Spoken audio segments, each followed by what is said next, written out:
Hey, what's going on, guys?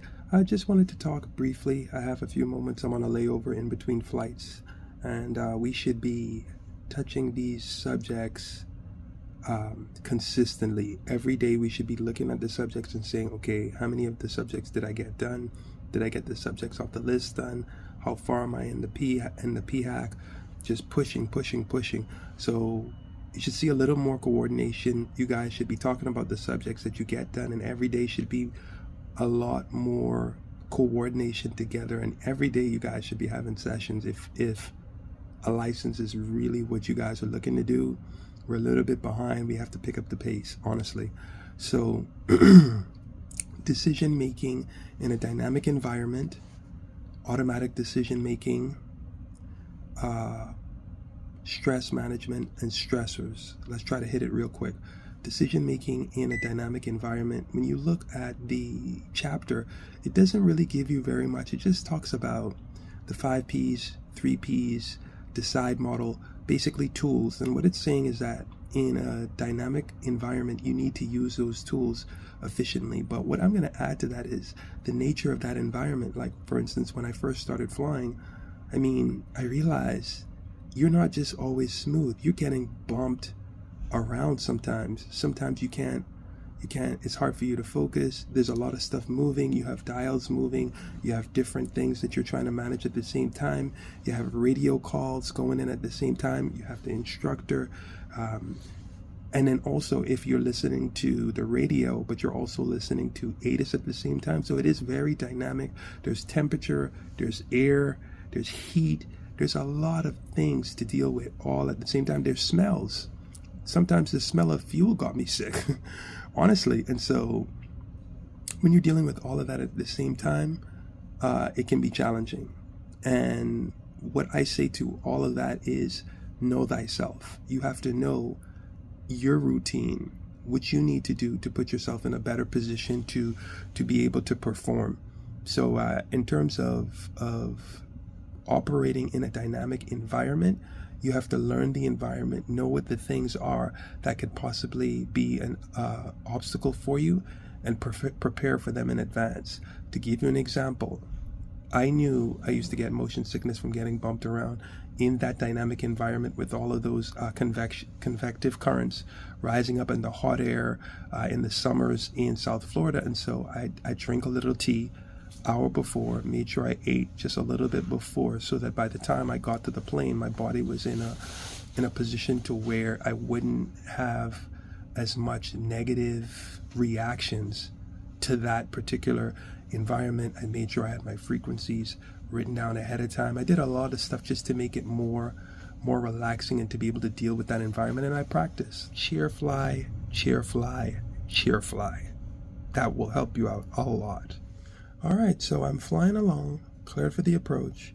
On the final approach, descending, stable approach, 50 feet, and it feels like the biggest, most buff guy ever grabbed the yoke and totally just yanked it. Full deflection, full bank. Suddenly, out of nowhere, I'm in a full bank.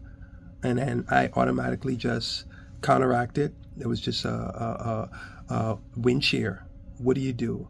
In that last moment, I suddenly started to process everything at one time, almost like in an instant.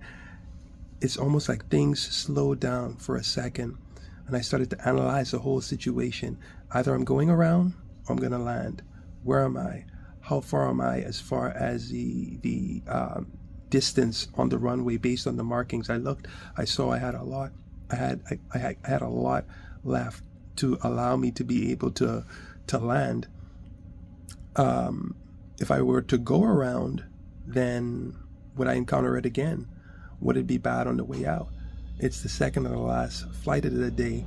This the last day of the trip.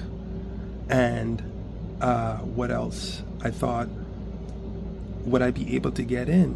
Would I have enough energy? All of this in a split second. And I thought about a number of different factors, but it felt like I thought of all of it in maybe like less than 2 or 3 seconds, and continued, landed, taxied off. Boom! hey guys, what was that? And as a flight attendant.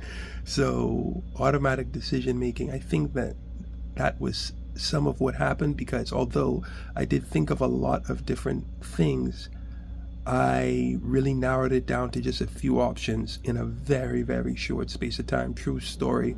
I looked at the FO and I was like, hey man, for the record, that was not me. And he was like, I know.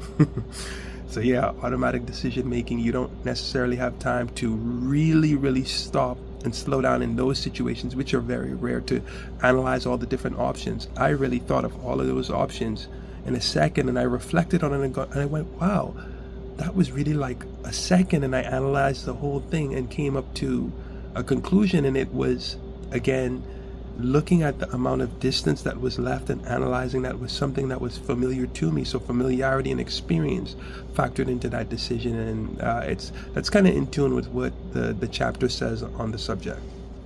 All right, so stressors and stress management. What are stressors? Stressors are things that can affect you as a pilot.